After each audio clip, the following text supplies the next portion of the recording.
Di dunia sepak bola, nomor punggung 10 bukan sekadar angka. Ia adalah simbol kejayaan, kreativitas, dan tanggung jawab besar dalam sebuah tim. Di Real Madrid, nomor ini tidak sembarangan diberikan. Ia adalah lambang kehormatan. Hanya pemain-pemain istimewa yang pernah diberi kepercayaan mengenakannya. Kini, setelah sekian lama menjadi milik Luka Modric, nomor 10 itu berpindah tangan kepada Kylian Mbappe. Dan publik, Santiago Bernabeu tahu betul. Mengenakan nomor 10 di Madrid artinya memikul ekspektasi dunia. Mbappe bukan hanya didatangkan untuk mencetak gol, tapi untuk menjadi poros permainan, untuk menjadi tokoh utama dalam kisah baru Real Madrid. Namun sebelum Mbappe, siapa saja yang pernah mengenakan nomor penuh sejarah ini?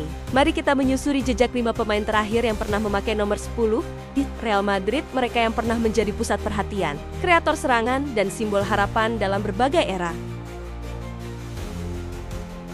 Sejak musim 2017 hingga 2018, Luka Modric resmi menjadi pemilik nomor 10 di Real Madrid. Ia mengambil alih nomor itu setelah James Rodriguez dipinjamkan ke Bayern Munchen. Meski awalnya tidak disambut dengan gegap gempita, Modric membuktikan bahwa ia adalah simbol ketenangan dan kecerdasan di lini tengah Madrid. Selama 8 musim mengenakan nomor tersebut, Modric tampil luar biasa konsisten. Ia tidak hanya memenangkan trofi demi trofi bersama klub, tapi juga menorehkan sejarah pribadi dengan memenangkan Ballon d'Or pada tahun 2018. Ia adalah otak permainan metronom tempo dan tokoh yang membawa Real Madrid menjuarai Liga Champions dan La Liga berkali-kali. Musim 2024 hingga 2025 menjadi musim terakhirnya bersama Madrid. Ia kemudian memilih melanjutkan karier ke AC Milan. Dengan kepergian Modric, nomor 10 pun berpindah tangan ke Mbappe. Kini, giliran pemain asal Prancis itu untuk membuktikan bahwa dirinya layak meneruskan warisan agung Modric. Sebelum Modric, James Rodriguez adalah pemilik nomor 10. Ia tiba di Madrid pada musim panas tahun 2014 setelah penampilan menawan di Piala Dunia yang membuat namanya melambung tinggi. Kala itu, nomor 10 belum terisi sejak kepergian Mesut Ozil. Maka ketika James datang, ia langsung diberi kehormatan mengenakan nomor tersebut. Musim pertamanya berjalan sangat impresif. Ia mencetak 17 gol dan menyumbangkan 18 assist di semua kompetisi. Permainan James penuh warna, teknik tinggi, dan insting menyerang yang luar biasa. Namun sayangnya, karirnya di Madrid tidak berjalan stabil. Performa James mulai menurun sejak musim kedua. Ia kesulitan mendapat tempat inti, terlebih setelah pergantian pelatih. Akhirnya, pada musim 2016 hingga 2017, James dipinjamkan ke Bayern Munchen. Sejak saat itu, nomor 10 berpindah ke Luka Modric dan karir James di Madrid mulai memudar.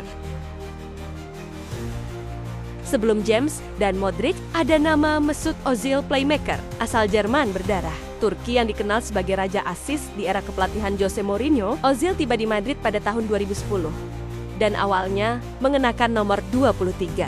Namun pada musim 2011 hingga 2012, ia resmi mengenakan nomor 10.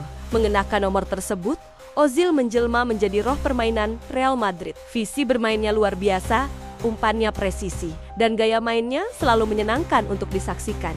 Ia adalah jantung serangan dalam tim yang dihuni Cristiano Ronaldo, Karim Benzema, dan Angel Di Maria. Sayangnya, hubungan Ozil dengan klub tak berlangsung lama. Pada musim panas 2013, ia dijual ke Arsenal. Langkah yang saat itu mengejutkan banyak penggemar. Di London, Ozil tetap memakai nomor 10 dan melanjutkan peran serupa sebagai kreator utama. Nama yang cukup mengejutkan dalam daftar ini adalah Lassana Diarra. Ia adalah gelandang bertahan, tipikal pemain pekerja keras yang menjaga keseimbangan di lini tengah. Tapi pada musim 2009 hingga 2010 dan 2010 hingga 2011, ia justru mengenakan nomor 10 di Real Madrid, sebuah nomor yang lebih identik dengan pemain menyerang. Pilihan itu sempat membingungkan banyak pihak, namun Diarra dianggap sebagai pemain penting dalam proyek pembenahan tim saat itu. Sayangnya, perannya mulai berkurang setelah kedatangan pemain seperti Sami Khedira pada musim 2011 hingga 2012. Nomor 10 pun diberikan kepada Mesut Ozil, dan Diarra berganti nomor menjadi 24. Tak lama kemudian, Diarra hengkang ke Anzi Makhak, klub Rusia yang kala itu sedang membangun skuad mewah dengan dana besar. Pemain terakhir dalam daftar adalah Wesley Sneijder, gelandang serang asal Belanda yang hanya semusim mengenakan nomor 10 di Madrid. Sneijder didatangkan dari Ajax Amsterdam dan awalnya mengenakan nomor 23. Namun pada musim 2008 hingga 2009, ia diberi nomor 10. Sayangnya, musim tersebut tidak berjalan mulus bagi Sneijder. Cedera dan persaingan ketat membuat kontribusinya tidak maksimal. Akhirnya, ia dijual ke Inter Milan pada musim panas 2009. Di Italia, justru Sneijder menunjukkan performa terbaiknya. Ia menjadi kunci sukses Inter Milan saat meraih treble bersejarah pada tahun 2010 selepas kepergiannya. Nomor 10 diwariskan kepada Lassana Diarra, sebuah perubahan yang membuat banyak pengamat mengangkat alis. Warisan nomor 10 di Real Madrid adalah kisah naik turun dari kejayaan, kekecewaan, hingga kebangkitan kembali. Kini, semua mata tertuju pada Kylian Mbappé, pemain muda penuh karisma, penuh ambisi, dan tentu saja penuh kemampuan. Mbappé datang ke Madrid bukan untuk melanjutkan kisah lama, tetapi untuk menulis sejarah baru. Apakah ia akan menjadi legenda seperti Modric? Apakah ia akan menjadi bintang singkat seperti James? Atau justru melebihi semuanya? Satu hal yang pasti, mengenakan nomor 10 di Real Madrid bukan tugas ringan. Tapi jika ada satu pemain yang tampak lahir untuk tantangan besar itu, maka Kylian Mbappé adalah salah satunya.